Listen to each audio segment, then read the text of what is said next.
Hi guys, and welcome to event 1 of the GTA Academy at Brands Hatch.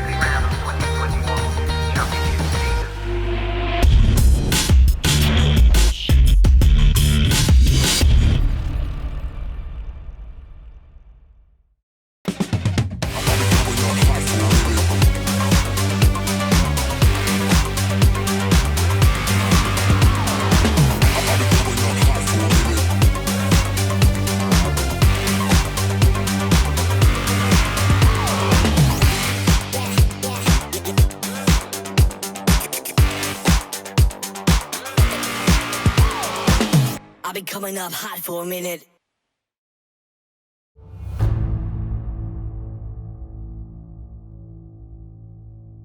It's literally day before the race event, first race event at Brands Hatch. Not just the weather, but in general it feels like the calm before the storm. The clouds are coming in. I've heard the weather's going to be pretty rough. I think it's going to be raining. I'm quite glad about that because there wasn't as many people who got practice in the rain like I did, so I feel a bit happy about that, which could be an advantage. I don't know. I've been watching some of the video footage from some of the previous sessions we had at Ginetta Turn and Blighton Park and all these different places we've been to. And, it's so exciting to get back in the car. But I'm sort of trying to visualise a really good result. I was thinking, what if this happens, it's raining? What if a crash happens? Or what if, no, stop visualising that. Think of it as, think of podiums, think of glory, think of the positive stuff.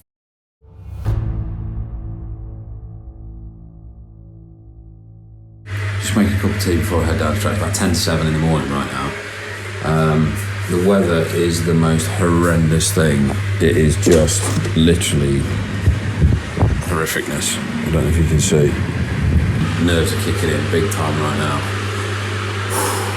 Just sort of thinking, Jesus, the weather's a bit bad. Like, I'm thinking about somebody else, piling into me. I mean, I feel pretty comfortable that I know the limits of the car in the wet because I've done it, well, a little bit at least.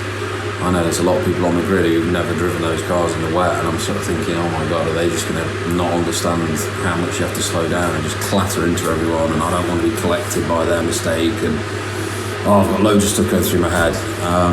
It's such a weird feeling. I know that I should be focusing on the race and the qualifying and enjoying it, but I've got a lot of other things I'm thinking about, which is super weird. But it is definitely something that's on my mind.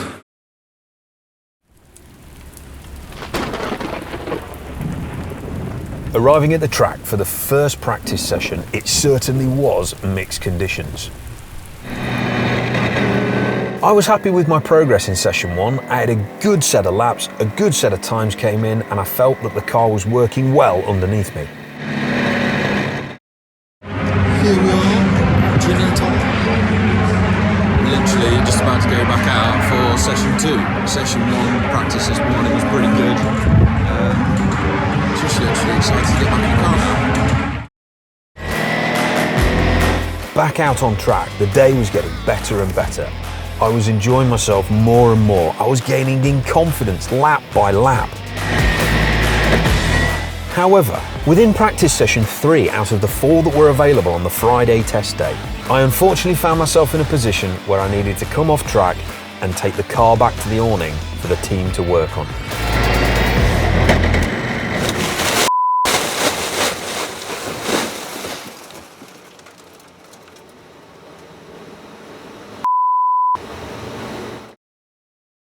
A bit frustrating ending the practice day of the first event short because it got a bit squirrely when a Porsche 911 GT3 RS came past me on the right hand side into Paddock Hill Bend.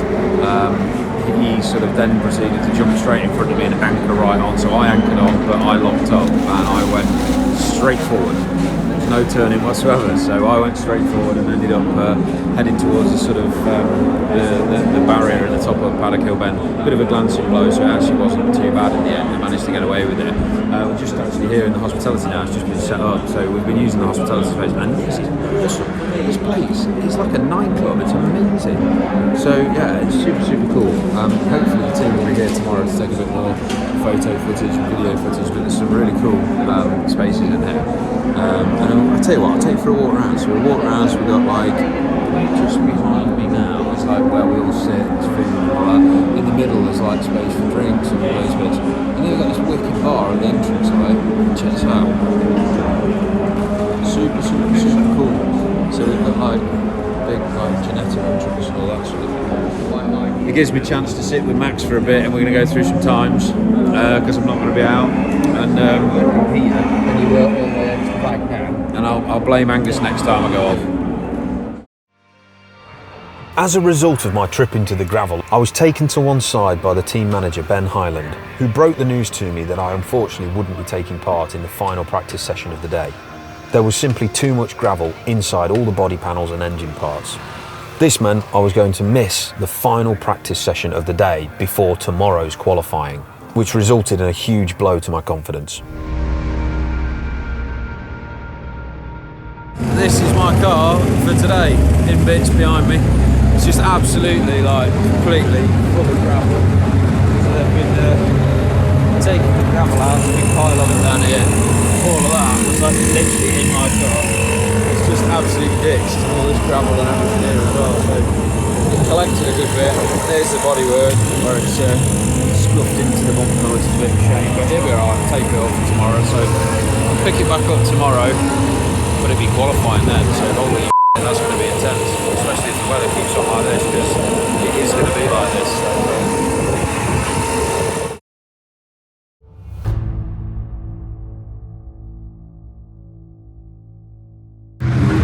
Right, so it is Saturday morning. I finally just found 5 minutes because I'll not lie, I got here at like 9 o'clock and it's just been bam non-stop, like sign on, do this, get your car weighed, do different things, you've got to have your kit inspected, but it's just been non-stop. But I've finally found 5 minutes where I'm just able to have a quick chat with you. So I am literally well nervous about what we're doing now because wow, it is a bit serious. We've got, I think it's about 4,000 fans here this weekend. I am really starting to get, the nerves are really starting to kick in at the minute, so wow. We'll see how we do. I'll touch base with you more in a bit, but I've got to go over to this place over here in a second where I've got to go get my car weighed because I didn't do it yesterday because I put myself in the gravel. So they were taking the gravel out when everyone else was getting weighed. So looking forward to getting further into it today.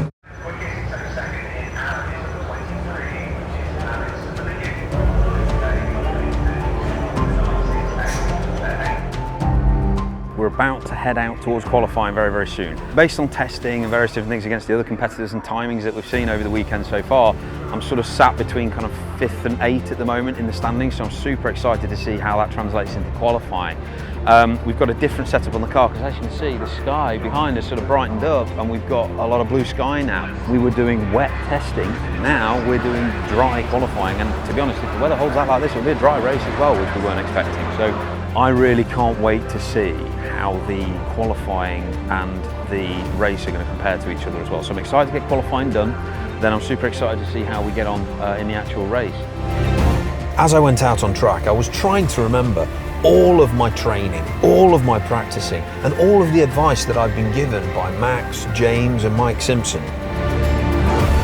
One major piece of advice that Mike Simpson had told all of us rookies was that because of the changeable conditions expected during qualifying, there might be a red flag. Therefore, what we needed to do was go out hell for leather straight away. We needed to get a time recorded as what's known as a banker lap. A good lap, maybe not the best, but it was certainly a fast lap that we could rely upon if we didn't get any better throughout the session. The qualifying session itself went on for about 20 minutes. Midway through the qualifying session, after setting what I thought was a half-decent banker lap, I got myself hooked on a train with a non-rookie driver. I thought to myself, if I could follow them around at their pace, I would come out of qualifying with a really decent result. This is a mistake I will never make again.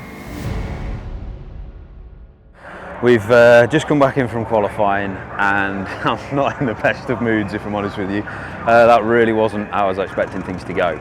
I made the mistake, a rookie mistake. I'm a rookie, so I'll let myself off a little bit, but I'm still kicking myself. I got hooked on the back of another car, and that car was slower than me. I ended up going round the qualifying session, basically lap after lap, just at that guy's pace.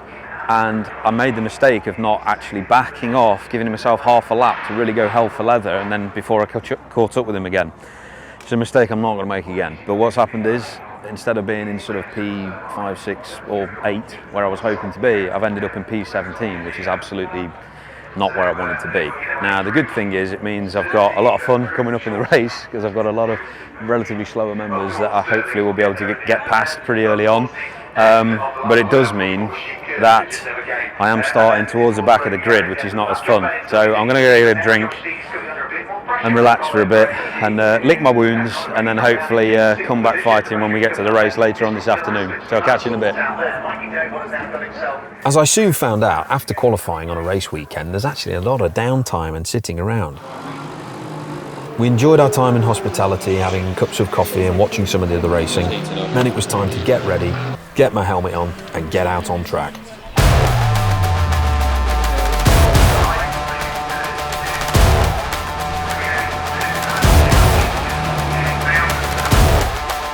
Me and all the other drivers went up to the holding area at the top end of the track.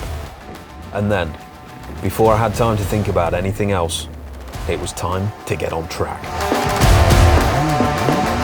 I was incredibly nervous about the race start. Race cars don't have handbrakes, and we were on a hill pointing downwards. If your car can be seen to be rolling before the lights go out, you will receive a 10-second race pace penalty. That was something I wanted to avoid. However, I sat there waiting for the 5-second board, the lights went out, and I was away on my first race.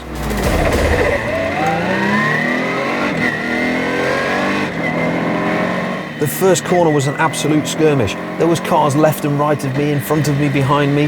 The adrenaline was extraordinary. One of the rookie racers, who started further up the grid, had already had a spin, and at the bottom of Paddock Hill Bend, I nearly went into him. As the laps progressed, I settled in and found my position behind a few cars. And then, I couldn't believe it. It started to rain. I was racing as a rookie on my first ever race on a full dry setup on road tyres in an absolute monsoon. And people were going off the track left, right and centre. At this point, all I could think about was my race driver coaches telling me, if it rains, just keep it on the tarmac. So whilst I was confident enough to make up a few places, my main aim and goal was to bring the car home in one piece. Ironically, just before the end of the race, the sun decided to come back out.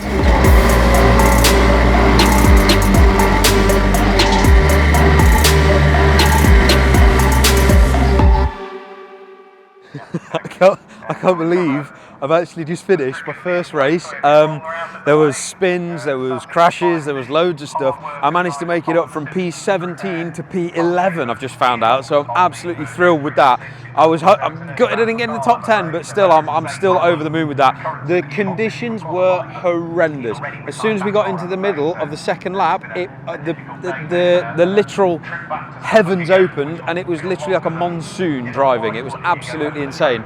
We had cars spinning off left, right and centre, so I'm so glad that one, I kept it on the track and my poor mechanics have not had to pull a load of gravel out from the car, but secondly, I'm absolutely over the moon with the fact that I managed to make up 6 places during the race. Yeah, 1, 2, 3, 4, 5, 6 places, so I'm over the moon with that. I was actually quite surprised at the level of non-contact that we had. I thought, because the weather was so bad, that we would truly end up with much more mess. I thought Ginetta was going to be putting in a huge order to the parts department after that first corner, but actually everybody behaved, everybody got around it okay. But I was told by my mechanic, Joe, who did a fantastic job, so Joe, if you're watching, thank you so much, buddy.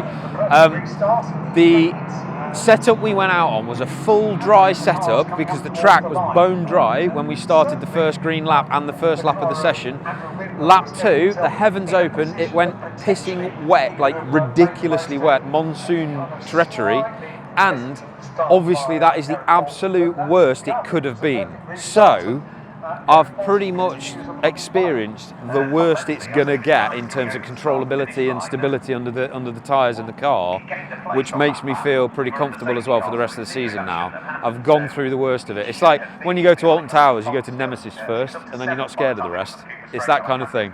So even though I started off the day with a pretty rubbish result from qualifying, I have really, really enjoyed this first race. I am super excited to go celebrate with the guys. What a day. What a day.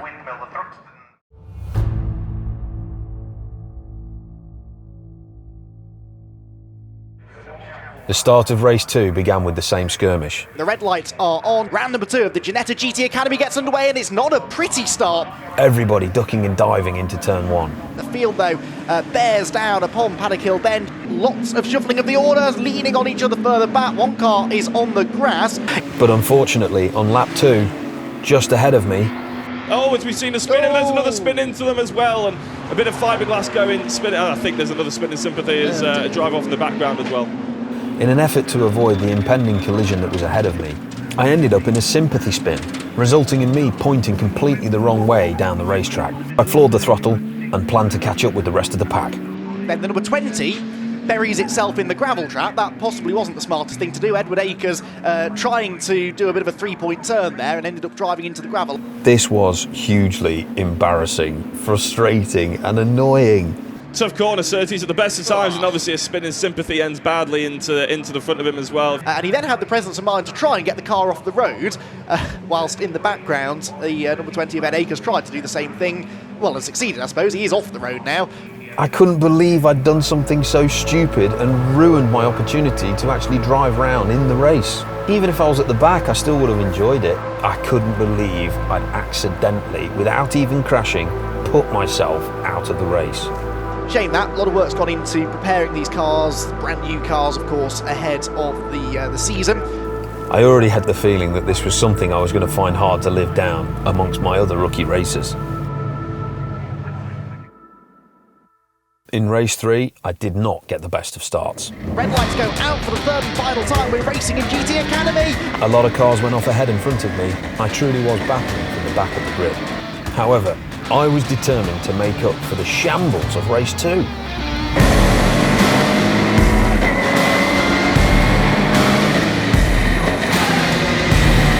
Bit of side-by-side action and a bit of paddle bashing going on there. I think he's managed to hang on to about 5th place. And on the inside, there's contact through Surtees again. The number 8 car goes around and is collected heavily by Whiteside. The number 8 car was Gilbert Yates. He was tagged into a spin. And for the second race in a row, we've got 3 cars going nowhere at Surtees, this time halfway around the first lap. Fortunately, I was able to pull some moves, get myself up the grid, and start making some real progression.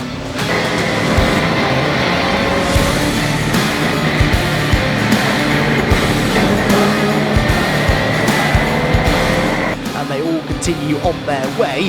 When just in front of me, a radiator had exploded, dousing myself and the car ahead of me with engine coolant. This coolant also went all over the track, resulting in a slippery surface flag being waved on that particular corner.